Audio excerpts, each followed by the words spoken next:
अध्याय 191 उसे एक जोड़ी जुराबें दो। ये शब्द उचित लग रहे थे, लेकिन जब शेन जियानहुआ की नज़र अपनी बेटी से पड़ी, तब भी वह दोषी महसूस कर रहा था। उसका बूढ़ा चेहरा लाल हो रहा था। आज ही उसने कहा था कि वह इसे शेन मियामिया तक उचित रूप से पहुंचाएगा। झो सियू को भी तेजी से महसूस हुआ कि माहौल खराब है, और जैसे ही उसने अपने कपड़े उतारे, उसने उदारतापूर्वक कहा, अंकल, मेरी बहन को पहनने के लिए मेरे कपड़े देने के बारे में क्या ख्याल है? उद्धरण चिन्ह। झो लैनफेंग ने तुरंत हस्तक्षेप किया। वे तुम्हारी माँ ने तुम्हारे लिए खरीदे थे। उन्हें क्यों दिया? अपने छोटे आकार के साथ क्या वह उन्हें पहनकर वू डालंग की तरह नहीं दिखेगी? उद्धरण चिन्ह। आप अपने कपड़े अपने पास रखें। शेन जियानहुआ निश्चित रूप से झो सियू को अपने कपड़े शेन मियामियान को नहीं देने देगा। उन्हें यान गुइफेन ने खरीदा था। लेकिन बहन, झो सियू ने भाषण के बीच में ही खुद को रोकते हुए शेन मियामियान की ओर देखा। इतने समय तक चुप रहे शेन मियामियान ने उनकी आनंददायक बातचीत को देखा और अंदर से कुछ भी महसूस नहीं किया। पिताजी, मेरे लिए नए कपड़े खरीदने की कोई ज़रूरत नहीं है। मेरा मिलिट्री कोट वास्तव में गर्म है, उसने पेशकश की। झो लैनफेंग कभी भी अपने नए कपड़े नहीं खरीदती थी। खुद ये कहकर शेन मियामियान शेन जियानहुआ को ये एहसास भी दिला सकती थी कि वह समझदार है। वर्तमान शेन मियामियान को पता था कि अपने सर्वोत्तम हित में कैसे कार्य करना है। मिया, शेन जियानहुआ ने अपना मुंह खोला जैसे कि कुछ कहना हो, लेकिन अंत में उसने कुछ नहीं कहा। ये देखकर झो सियू को कुछ सूझा और उसने तुरंत याद दिलाया, आंटी, क्या आपने मेरी बहन के लिए मोजे की एक नई जोड़ी नहीं खरीदी? उद्धरण चिन्ह। आपने मियामियान के लिए नए मोजे खरीदे? शेन जियानहुआ का स्वर एक पायदान ऊपर उठ गया और उसकी अभिव्यक्ति पहले से बेहतर हो गई। झो लैनफेंग। उद्धरण चिन्ह उद्धरण चिन्ह। मोजे शेन मियामियान के लिए नहीं खरीदे गए थे, वे उसके लिए थे। उस दिन वह और कुछ निंदें एक साथ थोक बाजार गईं। उन्होंने थोक में 30 जोड़े मोजे खरीदे, जो शहर की तुलना में आधी कीमत पर थे। इसलिए उन्होंने टीम बनाई और प्रत्येक कुछ जोड़े घर ले गए। झो सियू के इरादे को समझते हुए झो लैनफेंग ने अनिच्छा से मोजे निकाले और एक जोड़ी शेन मियामियान को फेंक दी। यहाँ, ये आपके लिए खरीदे गए थे। तुम देखो, मियामियान को ये दिखाने में देरी कर रहे हो कि तुम उसके लिए क्या लाए हो। शेन जियानहुआ ने निंदनीय स्वर में अभिनय किया, फिर तुरंत पूछा, मियामियान, क्या आप उन्हें पसंद करते हैं? उद्धरण चिन्ह। उसकी पत्नी में अभी भी कुछ हद तक विवेक था। वह अपने बच्चे के लिए कुछ खरीदना जानती थी। इससे शेन जियानहुआ को थोड़ा आराम मिला। हालांकि मोजे कुछ भी महंगे नहीं थे, कम से कम उनकी बेटी को नहीं भुलाया गया था, और उन्हें लगा कि वह बाहरी और आंतरिक दोनों तरह से उनका चेहरा बचा सकते हैं। मुझे वे पसंद हैं। शेन मियामियान ने मोजे पकड़ लिए और अपने दिल से एक ठंडी व्यंग्य भरी बात कही। उसकी माँ अच्छी तरह जानती थी कि अपने पिता की लाइन को पार करने से कैसे बचना है। उसकी प्रतिक्रिया से उसे यकीन था कि वह एक बार फिर से सक्षम होने के लिए मन ही मन झो लैनफेंग की प्रशंसा कर रहा था। शेन जियानहुआ ने दीवार पर लगी घड़ी पर नज़र डाली। जो कपड़े उसने उतारे थे, उन्हें उठाया और झो लैनफेंग की बाहों में रख दिया। कपड़े गंदे मत करो, उन्हें अंदर ले जाओ, मैं खाना बनाने जाऊंगा। अंकल, मैं आपके लिए आग जलाऊंगा। झो सियू ने उत्सुकता से स्वेच्छा से काम किया। उसे नए कपड़े पहने हुए देखकर शेन जियानहुआ को चिंता हुई कि वह उन्हें गंदा कर सकती है। इसलिए उसने कहा, आप पूरे दिन बाहर रहे हैं और थक गए होंगे, आराम करें। मियामियान, चूल्हा जलाने में मेरी मदद करो। शेन मियामियान की आंखों में अंधेरा छा गया। क्या उसके पिता भूल गए थे कि वह भी सारा दिन काम करती थी? इन मामलों पर बहस न करते हुए शेन मियामियान शेन जियानहुआ के पीछे पीछे रसोई में चला गया। रात के खाने के लिए शेन जियानहुआ ने कुछ शकरकंद दलिया बनाया। भोजन के दौरान उन्होंने लापरवाही से शेन मियामियान के वेतन के लिए काम करने के इरादे का उल्लेख किया। ये सुनकर कि शेन मियामियान पैसा कमा सकता है, झोउ लैनफेंग बिना एक बार भी सोचे सहमत हो गया। उसने शेन मियामियान को कड़ी चेतावनी भी दी, आलसी मत बनो, सुनिश्चित करो कि तुम कड़ी मेहनत करो। यदि तुम्हें स्कूल शुरू होने से पहले घर वापस भेज दिया जाता है तो देखो मैं तुम्हारे साथ कैसे व्यवहार करती हूँ।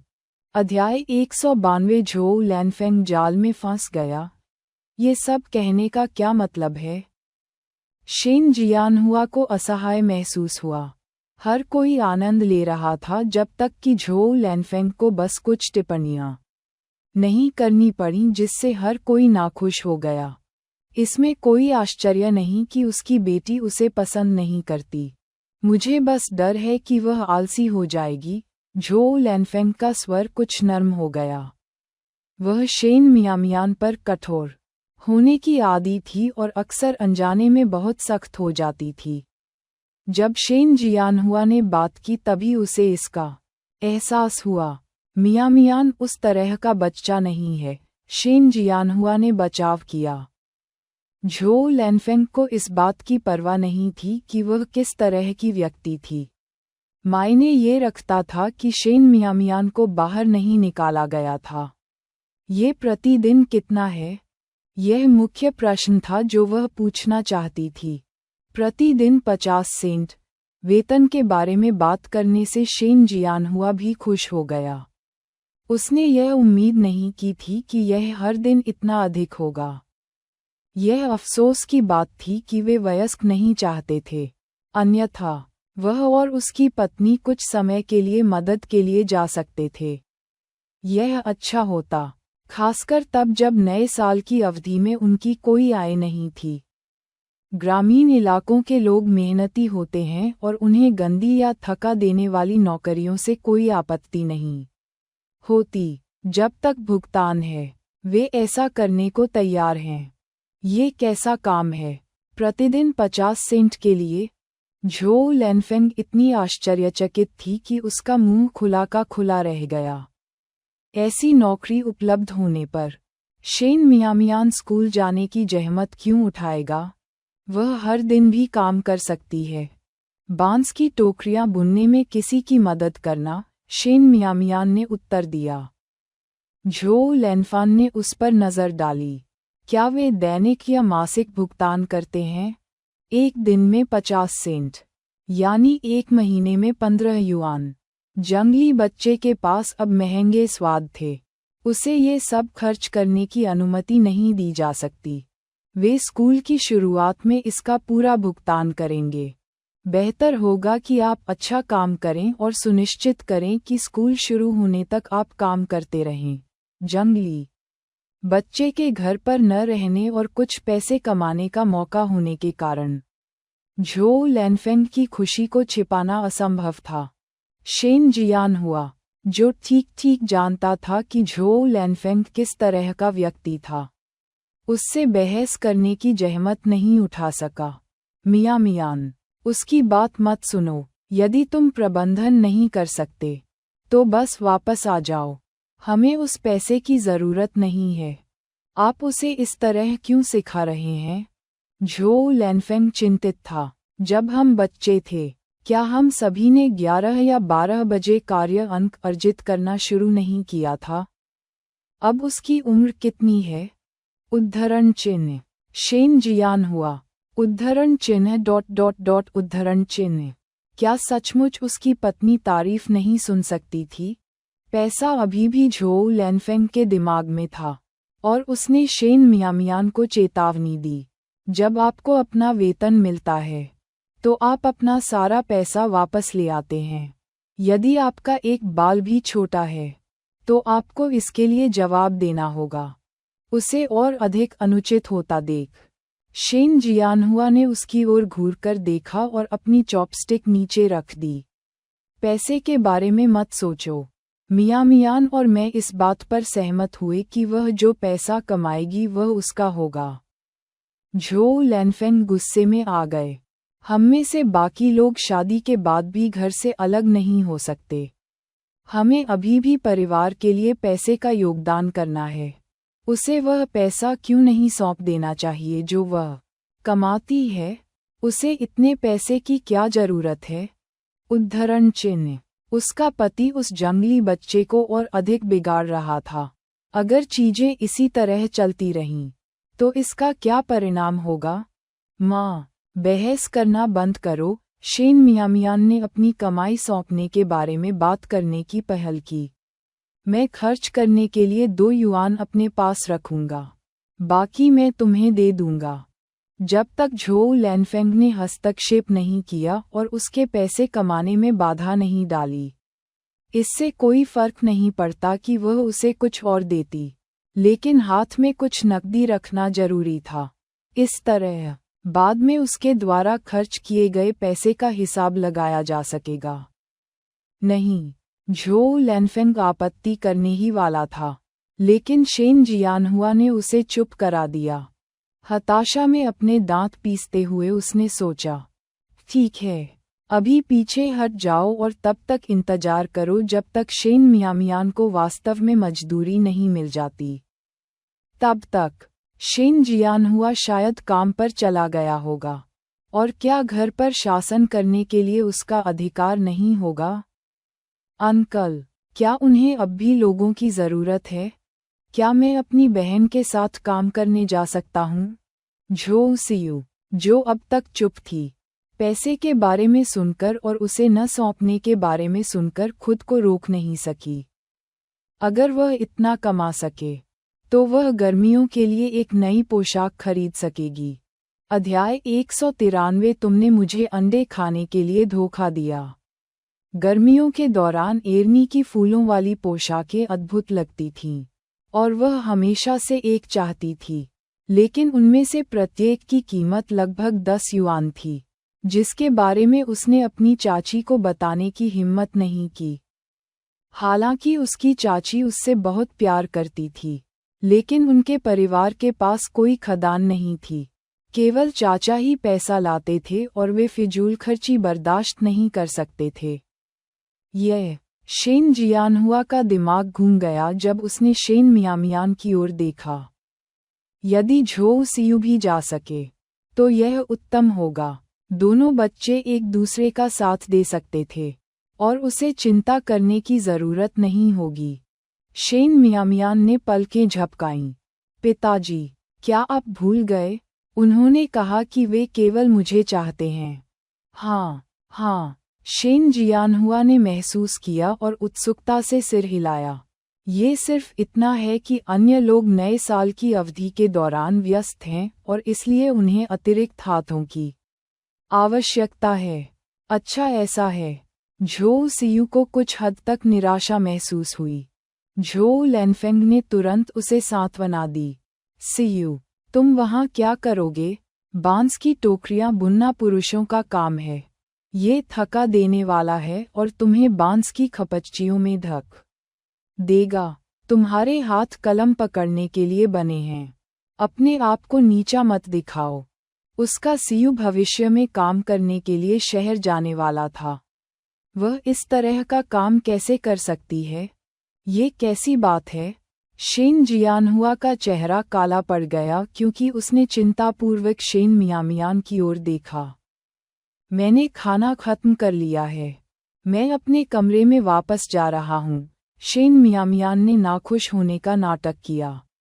अपना कटोरा और चॉपस्टिक नीचे रखा और सीधे अपने कमरे में चली गई। बढ़िया, अब उसे कटोरे और चॉपस्टिक धोने की जरूरत नहीं थी, जैसे कि वह नहीं जानती थी।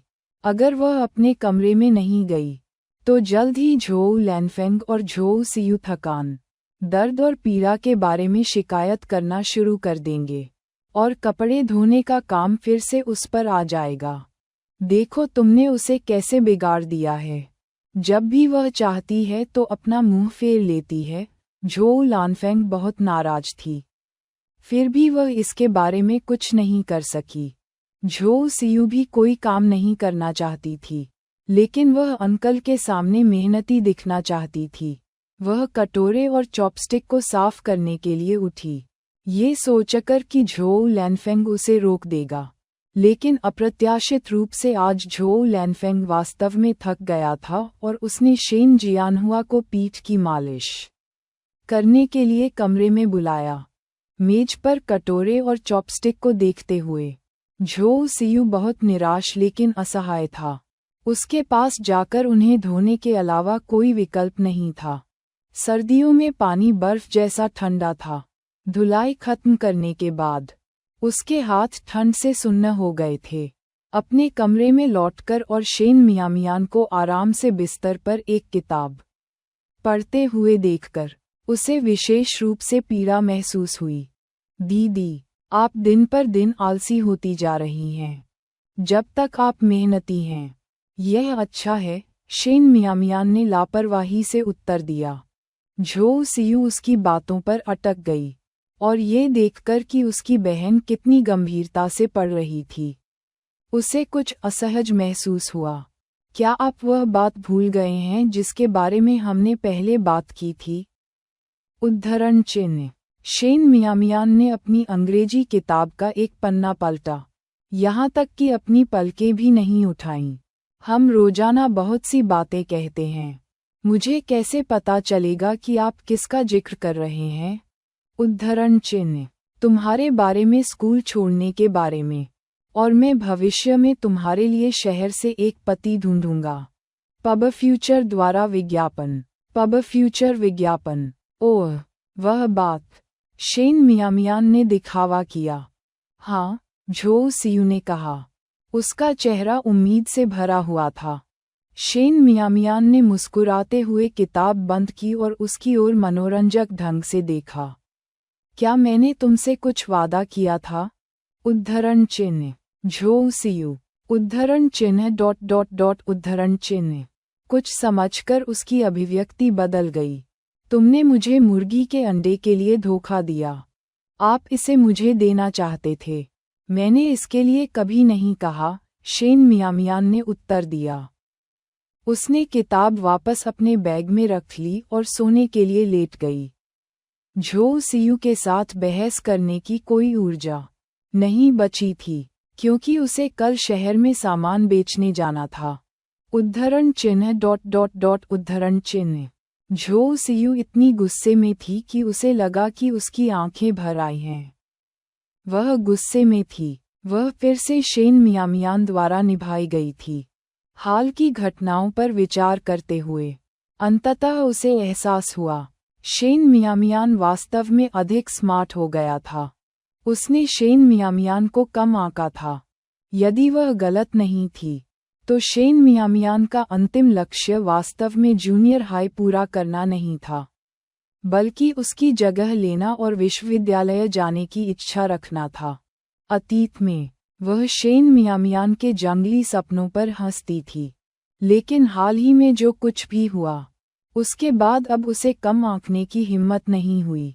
अध्याय 194। जानबूझकर अगली सुबह झोउ लानफेंग ने शकरकंद दलिया का एक बड़ा बर्तन पकाया, कुछ बड़े शकरकंदों को भाप में पकाया और चीनी गोभी की एक बड़ी प्लेट को भून लिया। इस तरह के संयोजन से एक शानदार नाश्ता तैयार हुआ। अधिकांश घरों में त्वरित उपाय के रूप में शकरकंद के कुछ टुकड़े उबाले जाते हैं। अधिकांश दिन में केवल 2 बार भोजन करते हैं और रात का खाना नहीं खाते। शेन परिवार, हालांकि बहुत समृद्ध नहीं था, कभी भी दिन में 3 बार भोजन करना नहीं भूलता था। यही एक कारण था कि उन्हें पता था कि वे वित्तीय सहायता के मानदंडों को पूरा नहीं करते हैं। जल्दी करो और खाओ, जल्दी खाओ ताकि तुम काम पर लग जाओ।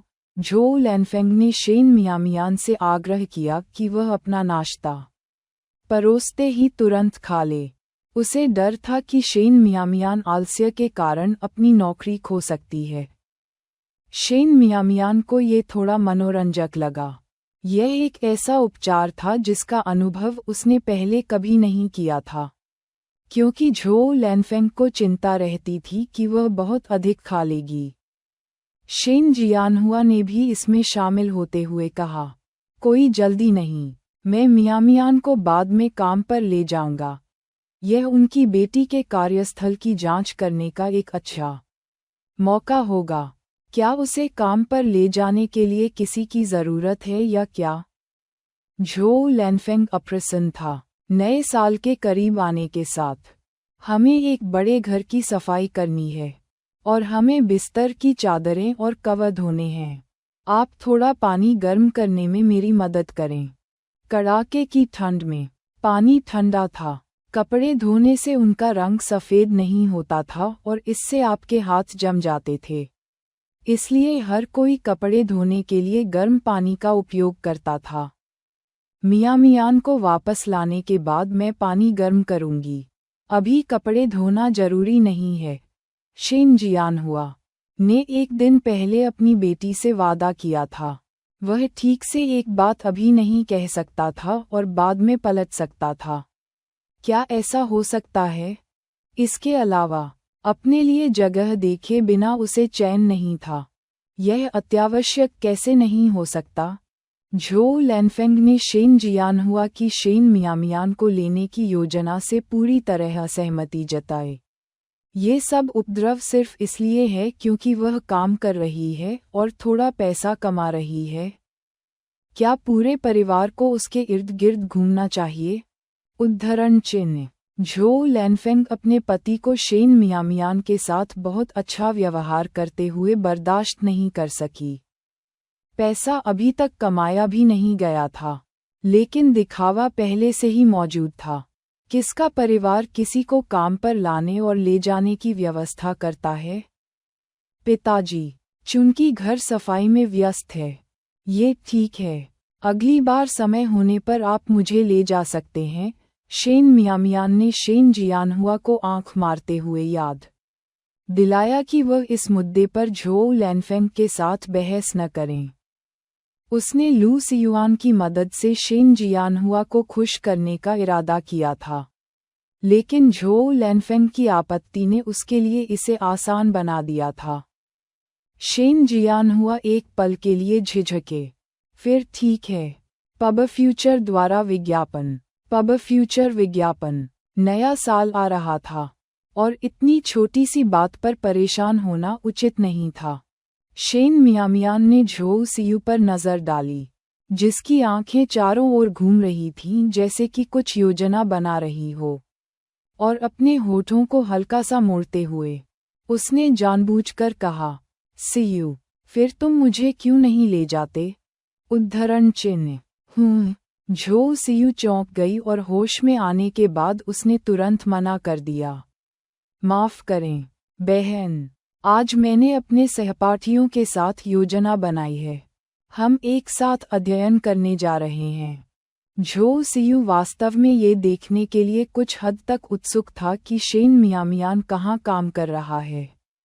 उसे संदेह था कि शेन मियामियान उनकी पीठ पीछे किसी तरह की शरारत कर सकता है, लेकिन शेन मियामियान के जाने के अनुरोध को सुनकर उसका संदेह गायब हो गया। मौसम इतना ठंडा होने के कारण और दस्ताने के बिना बाइक चलाने से उसके हाथ और चेहरा जम जाते थे। उसे उस असुविधा को सहने में कोई दिलचस्पी नहीं थी। क्या ऐसा है? शेन मियामियान ने थोड़ा निराश होकर कहा, फिर मैं अकेले चला जाऊंगा, और अगली बार जब आप में से किसी को समय मिले तो आप मुझे ले जा सकते हैं। बहुत अधिक चलने से मेरे पैरों में दर्द होता है। उसके पैरों में दर्द होने की शिकायत सुनकर झो लैनफेंग और झो सियू दोनों की आंखों से शार्डिन फ्रूट की एक झलक गुजर गई। वे निश्चित रूप से उसे लेने की पेशकश नहीं करेंगे। 12वें चंद्र माह की एक सुबह अत्यधिक ठंडी थी। घना कोहरा और कम दृश्यता थी, और सड़कों पर बहुत कम लोग थे। जब तक वे शहर पहुंचे, उनके बाल और भौहें सफ़ेद हो गए थे, लेकिन शेन मियामियान और लू सियुआन को ज़रा भी परेशानी महसूस नहीं हुई। ऊर्जावान और पैसा कमाने पर दृढ़ता से ध्यान केंद्रित करने के कारण वे तय समय से पहले पहुंच गए। बूढ़ी औरत अभी तक वहां नहीं थी और उनके पैर जम गए थे। वे बैलगाड़ी से कूद गए और गर्म होने के लिए इधर उधर कूदने लगे। अध्याय 195 इंपीरियल व्यू गार्डन में जाते हुए लू सियुआन बाहर पहुंचा और शेन मियामियान के सिर से सफ़ेद ठंड हटा दी। एक बार जब हम कुछ पैसे कमा लेंगे तो मैं सबसे पहले आपके लिए एक टोपी खरीदूंगा। मैंने देखा है कि शहर की युवा लड़कियां जो ऊनी टोपी पहनती हैं, वे विशेष रूप से गर्म होती हैं। आपको पहले अपने लिए दस्ताने की एक जोड़ी खरीदनी चाहिए। शेन मियामियान ने अपनी ठुड्डी से अपने लाल फटे हुए हाथों की ओर इशारा किया। कई लाल फफोले देखे जो शीतदंश की शुरुआत का संकेत दे रहे थे। मैं उन्हें रात में गर्म कर दूंगा, थोड़ा सा क्लेम तेल लगा दूंगा और वे ठीक हो जाएंगे। लू सियुआन को ज्यादा आपत्ति नहीं हुई। उसे हर साल शीतदंश होता था, लेकिन वह अगले वसंत तक हमेशा ठीक हो जाता था। अरे, तुम दोनों इतनी जल्दी क्यों आ गए? कुछ वृद्ध महिलाओं ने दूर से उन्हें बैलगाड़ी के पास खड़ा देखा और खुशी खुशी दौड़ने लगीं। हम अभी आए हैं। शेन मियामियान और लू सियुआन ने तुरंत महिलाओं का स्वागत किया और उन्हें सर्दियों के तरबूज चुनने में मदद की। आभारी थे कि उन चारों से बात करना आसान था। कुछ ही देर में उन्होंने 4 बड़े खरबूजे चुन लिए। एक बहुत ही चौकस महिला ने बैलगाड़ी पर सूखे बांस के अंकुर और चौड़ी फलियों का पेस्ट देखा। ये जानने पर कि सूखे अंकुर 1 युआन और 20 सेंट प्रति पाउंड थे। उन सभी को यह महंगा लगा, मांस से भी अधिक। हालांकि वे ये भी जानते थे कि ये जंगली थे और उत्पादन के लिए अधिक प्रयास की आवश्यकता थी। यहाँ तक कि बाजार में गैर जंगली किस्म भी 1 युआन और 30 सेंट में बिकी। अंत में प्रत्येक महिला ने 1 पाउंड ब्रॉड बीन पेस्ट खरीदा। थोड़ा साफ सफाई करने के बाद जैसे ही वे दोनों जाने को तैयार हुए, एक अन्य महिला ने उन्हें रोक लिया। उसने शेन मियामियान को दयालुता से सलाह दी, युवा लड़की, आपके सूखे बांस के अंकुर सब्जी बाजार के प्रवेश द्वार पर भी अच्छी तरह से नहीं बिकेंगे।